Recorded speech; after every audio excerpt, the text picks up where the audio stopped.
Olá pessoal, bem-vindo ao canal para o nosso segundo módulo do curso Vetores, Usos e Abusos. Se você assistiu o primeiro módulo, você deve ter notado que eu fui um pouco mais teórico, explicando um pouco os conceitos de vetor, dos produtos, soma, subtração e assim foi.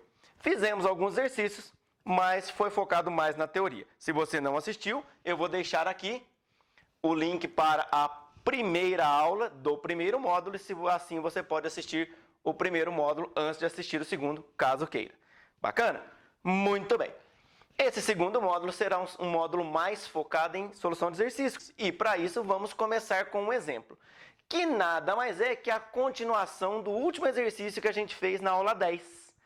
Na aula 10 eu dava esses mesmos dois vetores, 310 menos 320, e pedia para você encontrar o produto escalar e o produto vetorial. E fiz esse exercício juntamente com você aqui na aula 10. Bacana? Muito bem. Se você não se lembra, quiser dar uma lembrada, eu vou deixar aqui também o link para a aula 10. Bacana? Do primeiro módulo, que é a aula imediatamente anterior a esta. Legal? Muito bem. E agora eu vou fazer uma coisa que me pediram, porque naquela aula eu disse que se fôssemos encontrar o ângulo entre os vetores A e B, a gente poderia ter um problema. Lembra?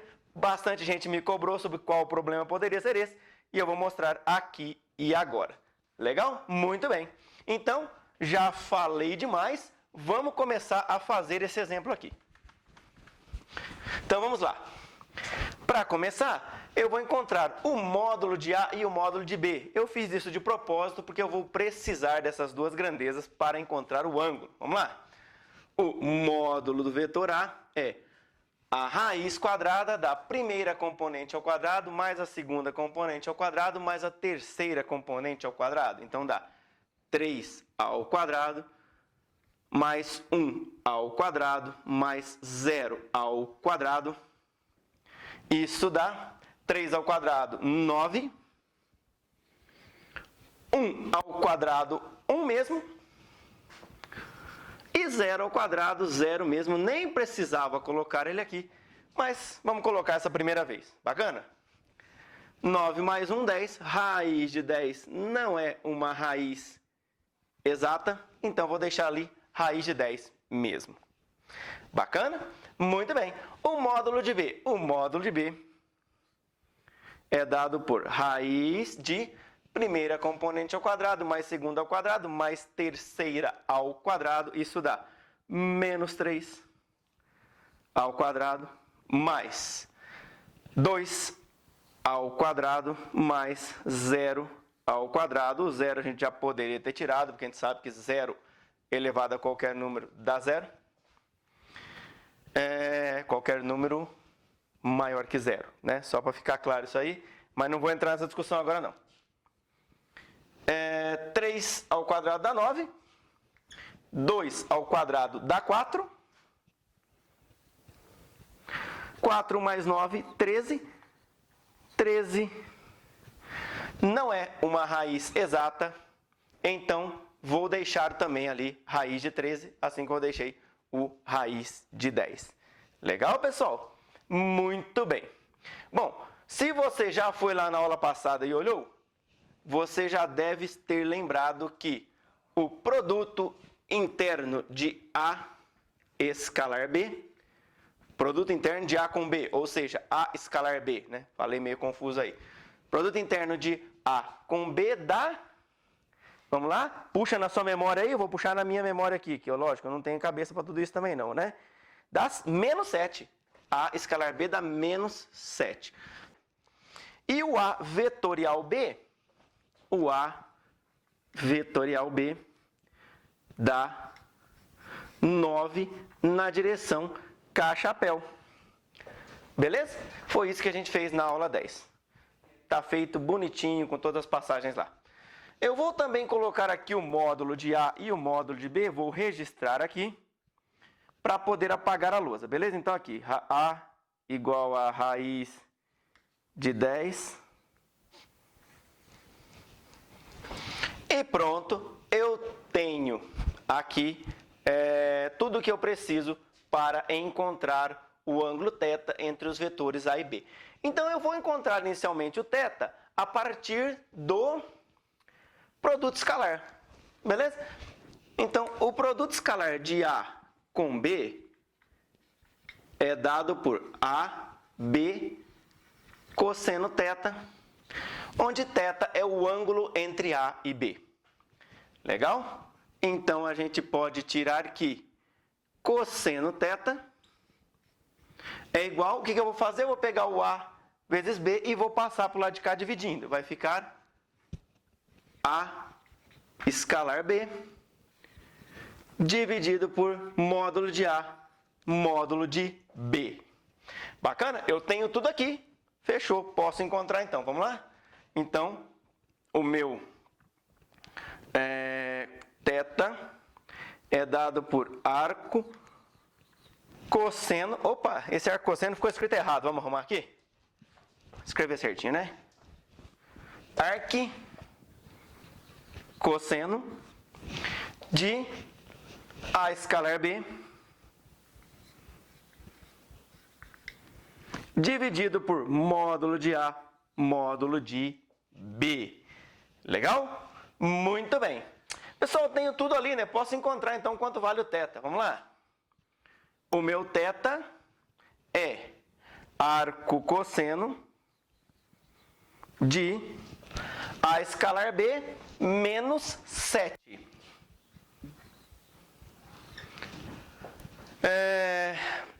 O A vale raiz de 10.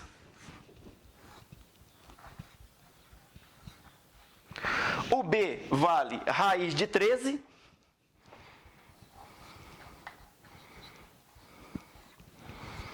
Então, o meu θ é o arco cosseno de menos 7 sobre raiz. Pessoal, posso multiplicar por uma raiz só, da raiz de 130, né? Então, θ é igual a arco cosseno, toda hora eu escrevo errado arco cosseno, de menos 7 dividido por raiz de 130. Bacana?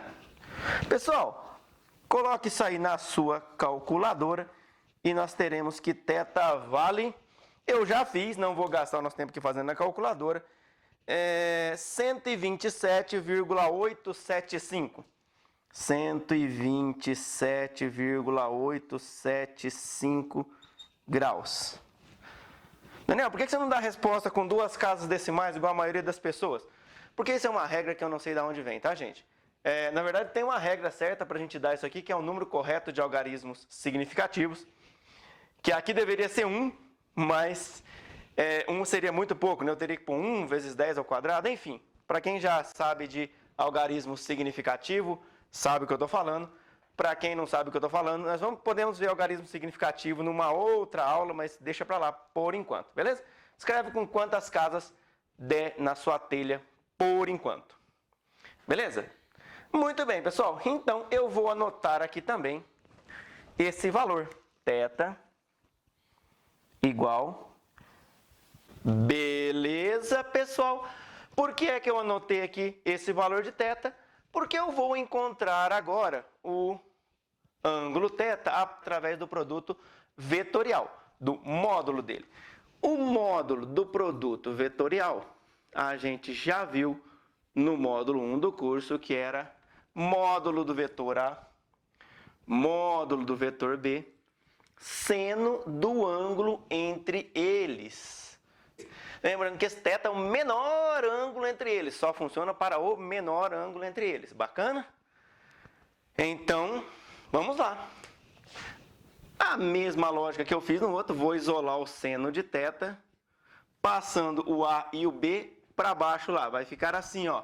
Seno de θ igual a módulo de A vetorial B dividido por AB, módulo de A vezes módulo de B. Legal? Pessoal, não vou nem gastar o nosso tempo aqui, beleza? Se o nosso vetor tem uma componente só, o módulo desse vetor será 0 ao quadrado mais 0 ao quadrado mais 9 ao quadrado dentro da raiz, raiz de 9 ao quadrado dá 9, vou fazer direto, beleza? Que o módulo de A vetorial B é 9. E se você tiver dúvida, faz aí igual a gente fez aqui no começo da aula, com todos os detalhes, você vai chegar nesse 9. Bacana? Muito bem. Então, o meu θ será arco seno de aquilo que está lá, módulo de A vetorial B dividido por AB. Legal? Muito bem. Opa, falta uma barrinha do módulo aqui. Módulo de A vetorial B, como eu acabei de falar, é 9, então θ será arco.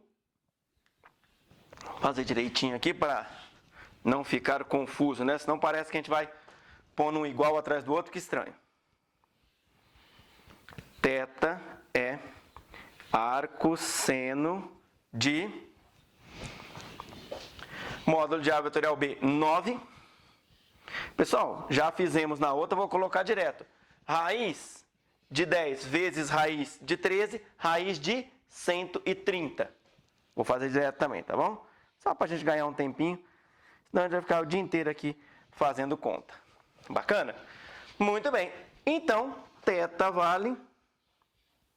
Coloque isso aí dentro de uma calculadora e vai nos dar 52,125 graus. Beleza? Como já era esperado, a gente encontrou o mesmo. Eu esperava encontrar o mesmo resultado, galera.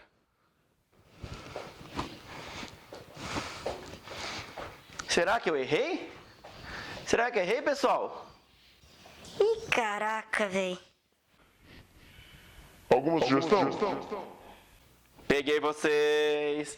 Pessoal, eu já sabia que isso iria acontecer e é esse o problema que eu disse que poderia acontecer no final da aula 10 se a gente fosse encontrar o ângulo entre A e B. Bacana?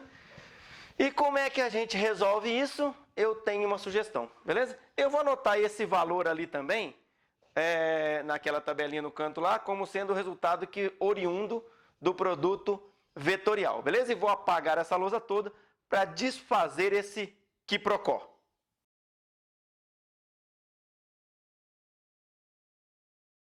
Beleza, pessoal? Eu anotei aqui, então, o vetor A, o vetor B, o ângulo θ oriundo de A vetorial B, do módulo dele, e o ângulo θ oriundo de A escalar B. Eles são diferentes, legal? E eu vou agora, então, descobrir qual ângulo que é. A tática que eu vou usar, tem mais de uma, tá? Mas a tática que eu vou usar nesse momento é desenhar os dois vetores, legal? Eu vou desenhar o vetor A. Então, o vetor A está aqui, ó. Ele tem 3 para x e 1 para y.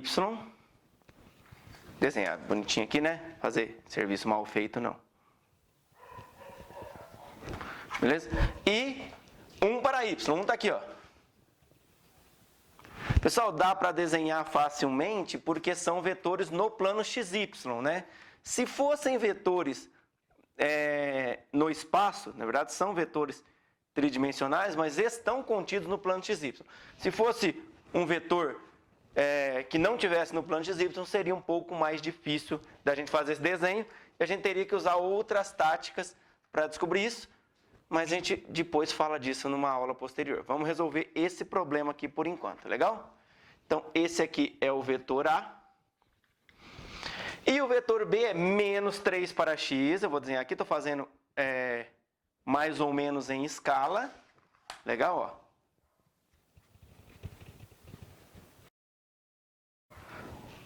Dois para y. Legal?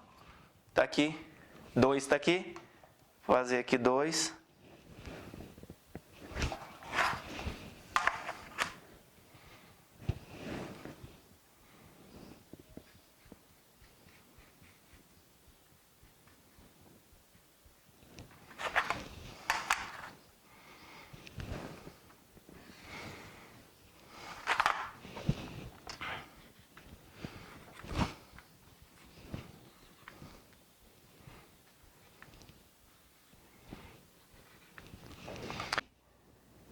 óbvio, então, que o ângulo entre A e B só pode ser esse aqui, 127,875.